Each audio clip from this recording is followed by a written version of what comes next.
حي على الفلاح.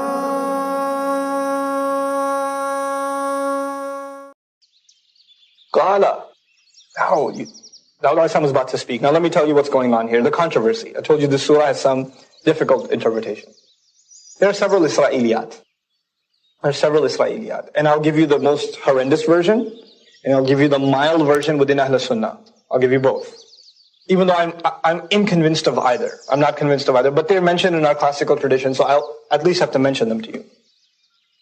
What's taken by some is that Dawud alayhi salam, great king, back in the day, there was no restriction on number of wives. So he had 99 wives. And back in the day, if you know like kings and their harems, and they had like all these wives live in the palace and things like that. So he had a lot of wives. And so he sees from his balcony, he sees this woman, and he says, that's going to be my 100th wife. Only to find out that belongs to, she's the wife of one of his generals. So this is the Israeli version, ma'adallah, sends that general off to wars in an exposed position where he knows he'll get killed so he can marry her. That's the Israeli version. That's also been recorded in some of our classical tafsir. Unacceptable. Why? Because that's outright evil. There's murder, there's zina, there's all kinds of stuff here. That's just not appropriate for a prophet. We know better about prophets, alayhim salatu wasalam. Then there's the milder version of this, that some Ahlul Sunnah have taken. And that is based on the idea that prophets are innocent of sin, but that has to be qualified. If they are incapable of sin, that means they're angels. So what does it mean that they're innocent from sin, ma'asum anil khata, but they're still not angels? What's the thing in between that they are? They have temptation like Yusuf alayhi salam has. They can err, they can get angry with their nation and leave like Yunus alayhi salam. So they can do things, and they can have thoughts, and they can have temptations, and they can even have the waswasa of shaitan. Possibly shaitan can come and say something to them. It's not like shaitan has been blocked from talking to them, but they're protected in that even if they hear the waswasa of shaitan, Allah has given them the strength or the protection to not act on that waswasa, or to prevent them from being influenced by that waswasa. So that's the isma of prophets. That in some aspects they're just like us. In other words, they hear temptation too. They're human beings like we are, etc., etc. But the only difference between us and them is when we hear the waswasa of shaitan, what ends up happening? Evil deeds. It turns into action. With them, it never turns into action. The waswasa is impossible to avoid, but the action is always, it never happens. So they use that in this story to say that perhaps the thought came in the mind of Dawud alayhi salam about this woman who's married. Just the thought came. And as a result, Allah sent these as a lesson. He wasn't going to do anything, but even the thought wasn't good enough it wasn't becoming of a prophet, and therefore this was said. Even that I find problematic. I don't necessarily agree with that position.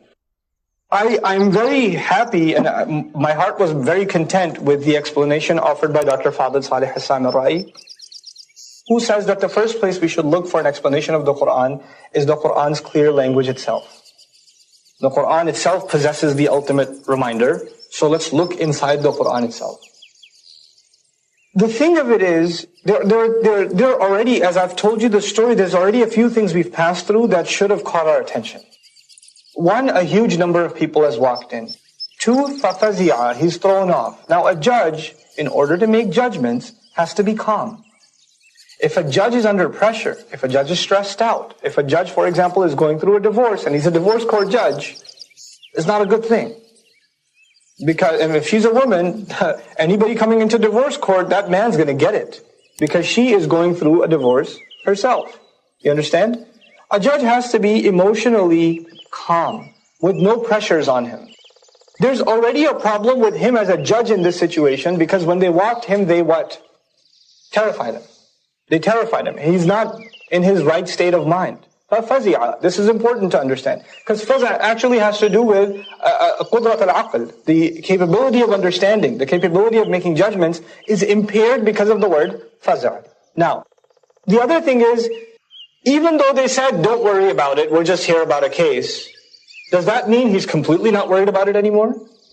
No. In my mind, from what we can see, from what we can perceive in the surah, he would rather these guys get out of here as soon as possible. So let me just quickly do their thing so they can leave. There's a problem though. There's two people that are at odds with each other, two brothers. As we listen to the story, and listen, قَالَ لَقَدْ ظَلَمَكَ بِسُؤَالِ نَعْجَتِكَ إِلَى نِعَاجِهِ. You have wronged him.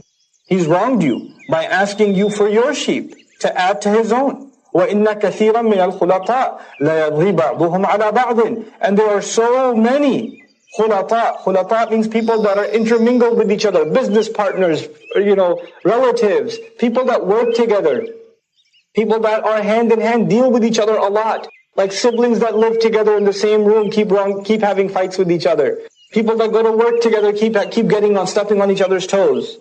When people are interacting with each other a lot, they're called khulata. Khulata literally to mix, like you're in the same drink, you're mixed together. When that happens, they end up wronging one another a lot. This is normal. People get on each other's nerves when they're together. إِلَّا الَّذِينَ آمَنُوا وَعَمِلُوا الصَّالِحَاتِ. With the exception of those who truly believe and do righteous deeds. Now, you have a brother. Your brother moved out of the house. Your brother went, somewhere else to study Islam or, go to college or whatever. And you miss your brother, you love him, and you talk to him once in a while, etc., etc. But he came back. When he came back, everybody cried, you gave him a hug, etc., etc. 3 hours later, you're fighting. Hey, what'd you do with my room? Well, you weren't here. What? So when I died? And then, because, there's people that when they're mixed in together, then it doesn't take long before they start fighting, except people are really man, they can hold it in. وَعَمِلُوا الصَّالِحَاتِ وَقَلِيلٌ مَّا, and how few those are. That brand of believer, how few those are. Now, basically, he already passed his verdict. And his verdict is the poor shepherd wins and the rich shepherd loses. There's already a major problem. Can you figure out what it is? He didn't listen to both sides. He didn't even hear what the other guy had to say. He's rich, he must be wrong. We've actually learned this before. Musa a.s. learned this lesson the hard way in Surah Al-Qasas. Two guys are fighting. هَذَا مِنْ شِيَعَتِهِ وَهَذَا مِنْ عَدُوِهِ وَالْعَدُوُ يَبْغِي عَلَى الْآخَرِينَ دَائِمًا فَرُبَّمَا يَبْغِي الْآنِ.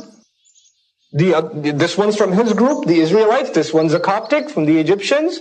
Who did he side with? The Israelite, even though the Israelite was the criminal.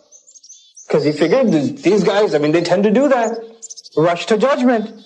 But Dawud a.s. rushed to judgment. Now we understand why he rushed to judgment. Because he wants them out of there. He's terrified. And the moment he passed his verdict, they disappeared. Poof. Now the Israeli version of the story, the moment they disappeared, he realized, yes, I have 99 wives. I shouldn't be thinking about the 100th. That's what Allah is teaching me.